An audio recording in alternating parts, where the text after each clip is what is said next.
Chapter 4, continuing on from yesterday. Romans chapter 4. And I'll read the verse of the previous chapter because it kind of flows from one to the other. Verse 31. Do we then make void the law through faith? God forbid. Yea, we establish the law. What shall we say then that Abraham our father as pertaining to the flesh hath found? For if Abraham were justified by works, he hath whereof to glory, but not before God. For what saith the Scripture? Abraham believed God, and it was counted unto him for righteousness. Now to him that worketh is the reward not reckoned of grace, but of debt. But to him that worketh not, but believeth on him that justifieth the ungodly, his faith is counted for righteousness. Even as David also describeth the blessedness of the man unto whom God imputeth righteousness without works, saying, Blessed are they whose iniquities are forgiven, and whose sins are covered. Blessed is the man to whom the Lord will not impute sin. Cometh this blessedness then upon the circumcision only, or upon the uncircumcision also? For we say that faith was reckoned to Abraham for righteousness. How was it then reckoned? When he was in circumcision or in uncircumcision? Not in circumcision, but in uncircumcision. And he received the sign of circumcision, a seal of the righteousness of the faith which he had yet being uncircumcised, that he might be the father of all them that believe, though they be not circumcised, that righteousness might be imputed unto them also, and the father of circumcision to them who are not of the circumcision only, but who also walk in the steps of that faith of our father Abraham, which he had being yet uncircumcised. For the promise that he should be the heir of the world was not to Abraham or to his seed through the law, but through the righteousness of faith. For if they which are of the law be heirs, faith is made void, and the promise made of none effect. Because the law worketh wrath, for where no law is, there is no transgression. Therefore it is of faith, that it might be by grace, to the end the promise might verse 16. Therefore it is of faith, that it might be by grace, to the end the promise might be sure to all the seed, not to that only which is of the law, but to that also which is of the faith of Abraham, who is the father of us all, as it is written, I have made thee a father of many nations. Before him whom he believed, even God, who quickeneth the dead, and calleth those things which be not as though they were, who against hope believed in hope, that he might become the father of many nations, according to that which was spoken, so shall thy seed be. And being not weak in faith, he considered not his own body now dead, when he was about 100 years old, neither yet the deadness of Sarah's womb.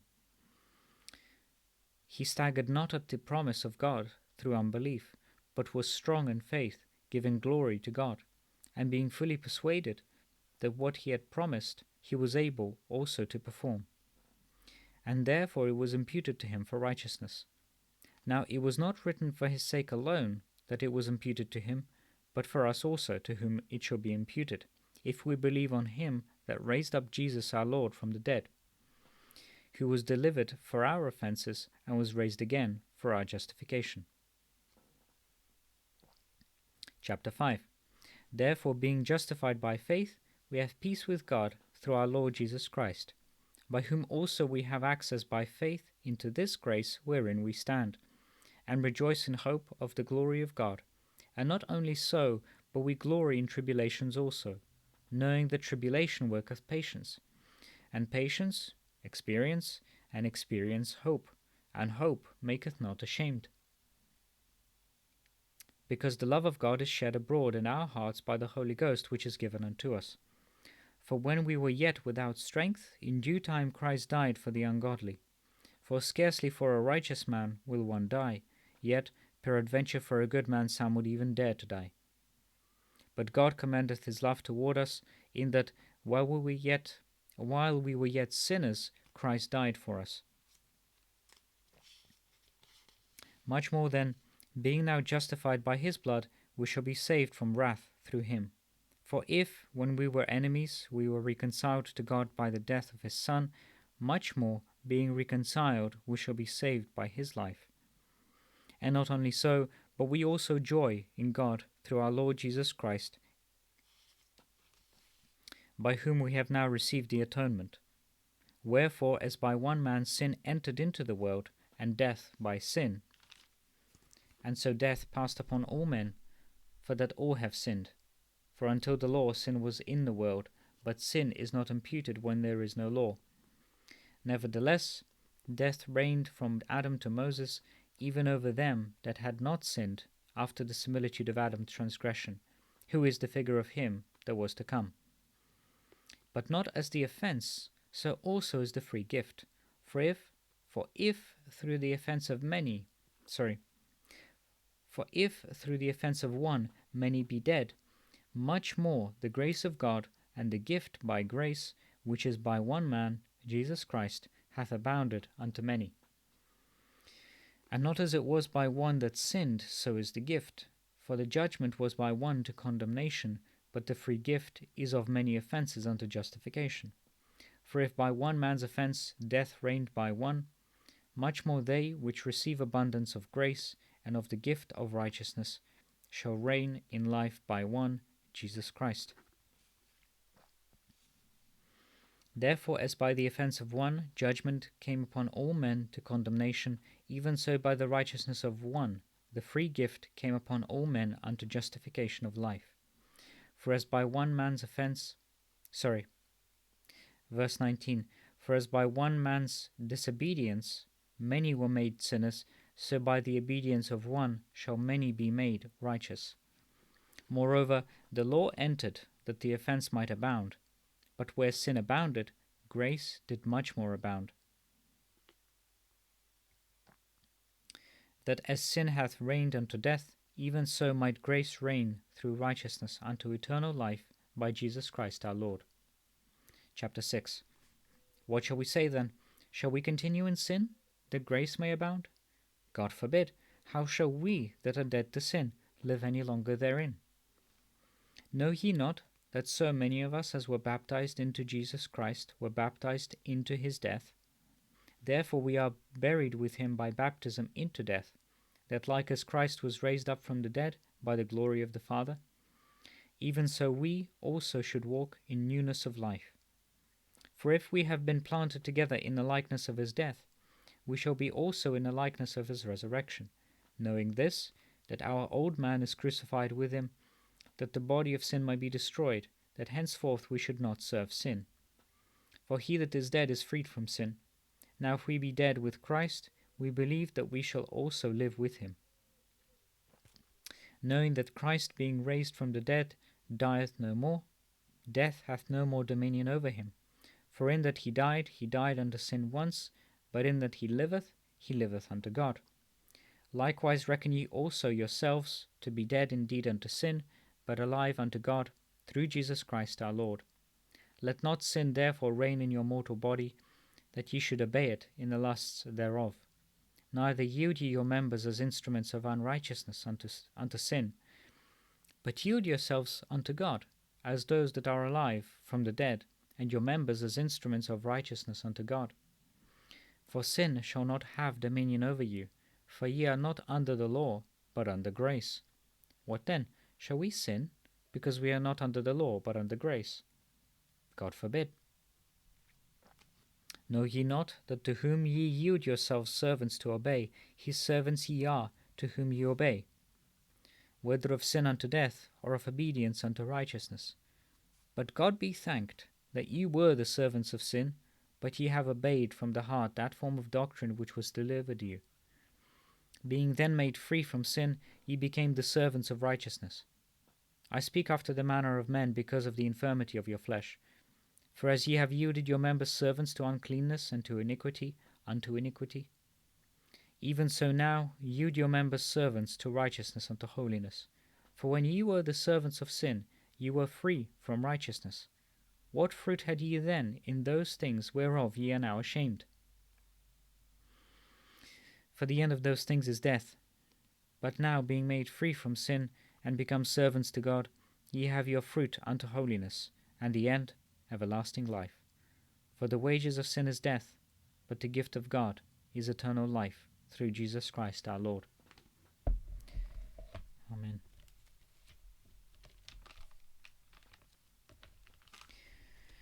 And back to the book of Acts. Hello again. There's been a little bit of a jump in time, because my initial reading of Acts chapter 2 was a bit, how should I say it, erroneous? About three mistakes in one verse, so I thought that was a bit unacceptable. So I'm rereading chapter 2 of the book of Acts. And when the day of Pentecost was fully come, they were all with one accord in one place. And suddenly there came a sound from heaven as of a rushing mighty wind, and it filled all the house where they were sitting. And there appeared unto them cloven tongues, like as of fire, and it sat upon each of them. And they were all filled with the Holy Ghost, and began to speak with other tongues, as the Spirit gave them utterance. And there were dwelling at Jerusalem Jews, devout men, out of every nation under heaven. Now when this was noised abroad, the multitude came together, and were confounded, because that every man heard them speak in his own language. And they were all amazed, and marveled, saying one to another, Behold, are not all these which speak Galileans? And how hear we, verse 8, and how hear we, every man in our own tongue, wherein we were born? Parthians, and Medes, and Elamites, and the dwellers in Mesopotamia, and in Judea, and Cappadocia, in Pontus, and Asia, Phrygia, and Pamphylia, in Egypt, and in the parts of Libya about Cyrene, and strangers of Rome, Jews and proselytes, Cretes and Arabians, we do hear them speak in our tongues the wonderful works of God. And they were all amazed, and were in doubt, saying one to another, What meaneth this? Others mocking said, These men are full of new wine. But Peter, standing up with the 11, lifted up his voice, and said unto them, Ye men of Judea, and all ye that dwell at Jerusalem, be this known unto you, and hearken to my words. For these are not drunken, as ye suppose, seeing it is but the 3rd hour of the day. But this is that which was spoken by the prophet Joel. And it shall come to pass in the last days, saith God, I will pour out my Spirit upon all flesh, and your sons and your daughters shall prophesy, and your young men shall see visions, and your old men shall dream dreams. And on my servants and on my handmaidens I will pour out in those days of my Spirit. And they shall prophesy, and I will shew wonders in heaven above, and signs in the earth beneath, blood and fire and vapour of smoke. The sun shall be turned into darkness, and the moon into blood, before that great and notable day of the Lord come. And it shall come to pass that whosoever shall call on the name of the Lord shall be saved. Ye men of Israel, hear these words. Jesus of Nazareth, a man approved of God among you by miracles and wonders and signs, which God did by him in the midst of you, as ye yourselves also know, him being delivered by the determinate counsel and foreknowledge of God, ye have taken, and by wicked hands have crucified and slain, whom God hath raised up, having loosed the pains of death, because it was not possible that he should be holden of it.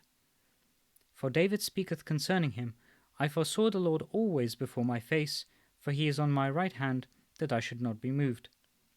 Therefore did my heart rejoice, and my tongue was glad. Moreover also my flesh shall rest in hope. Verse 27, Because thou wilt not leave my soul in hell, neither wilt thou suffer thine Holy One to see corruption. Thou hast made known to me the ways of life, thou shalt make me full of joy with thy countenance. Men and brethren, let me freely speak unto you of the patriarch David, that he is both dead and buried, and his sepulchre is with us unto this day. Therefore being a prophet, and knowing that God had sworn with an oath to him, that of the fruit of his loins, according to the flesh, he would raise up Christ to sit on his throne.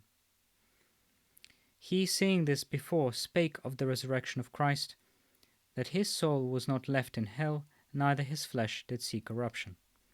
This Jesus hath God raised up, whereof we all are witnesses. Therefore being by the right hand of God exalted, and having received of the Father the promise of the Holy Ghost, he hath shed forth this which ye now see and hear. For David is not ascended into the heavens, but he saith himself, The Lord said unto my Lord, Sit thou on my right hand, until I make thy foes thy footstool. Therefore let all the house of Israel know assuredly that God hath made that same Jesus whom ye have crucified, both Lord and Christ. Now when they heard this, they were pricked in their heart, and said unto Peter and to the rest of the apostles, Men and brethren, what shall we do?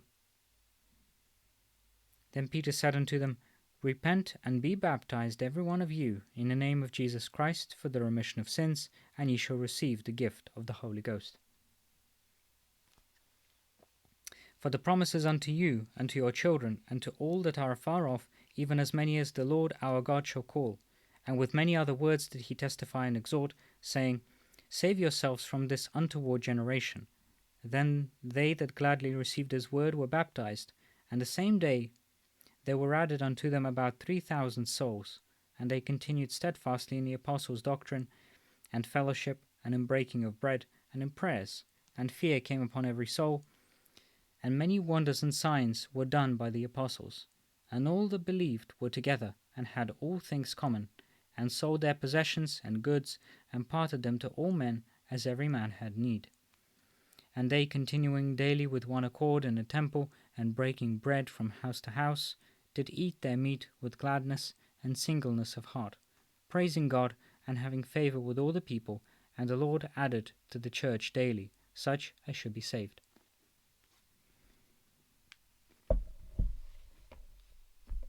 Thank you for listening.